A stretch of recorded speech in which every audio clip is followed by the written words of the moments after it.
చంద్రబాబు నాయుడు గారు అధికారంలోకి వచ్చి 7 నెలల కాలం అయితే గడుచుకుంటూ వచ్చింది కదా! ఎలా సాగుతుందంటారు ప్రభుత్వం పరిపాలన? ఏముందమ్మా, ఆయన అన్ని అబద్ధాలు వరాలన్నీ ఇచ్చారు. ప్రజలందరూ నమ్మి ఓట్లు వేశారు. ఇప్పుడు వేసిన తర్వాత జగనన్న పరిపాలనలో ప్రతి ఒక్క ఇంటికి ప్రతి ఒక్క నెలకి ఎంతో కొంత ధనం చేరింది. అందరూ కూడా ప్రజలు ఆనందంగా సుఖశాంతులతో బతికారు. ఈ 6 నెలల నుంచి ప్రజలందరూ కూడా నానా ఇబ్బందులు పడుతున్నారు. అప్పుడేమో కరెంటు ఛార్జీలు మోత అని చెప్పాడు జగన్ కాలంలో. బాధుడే బాధుడని ఇతను బాధి అవతల నూకాడు.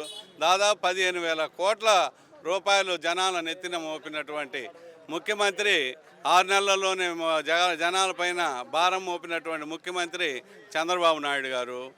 ఈయనదోరు పవన్ కళ్యాణ్ గారు వచ్చారు. జనసేన పెట్టిందే మేము ప్రశ్నించడానికని. ఆయన ప్రశ్నలు ఎట్టిపోయినాయో, ఆయన ఎక్కడ ఉన్నాడో కూడా అర్థం కాదు.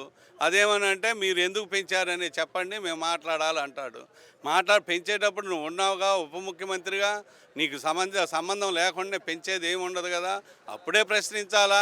అప్పుడు ప్రశ్నించకుండా ఇప్పుడు ప్రజలపైన భారం మోపినాక నేను ప్రశ్నిస్తాను, కారణం తెలపాలని ముఖ్యమంత్రి కానీ ఉప ముఖ్యమంత్రి గారు అడుగుతున్నారు.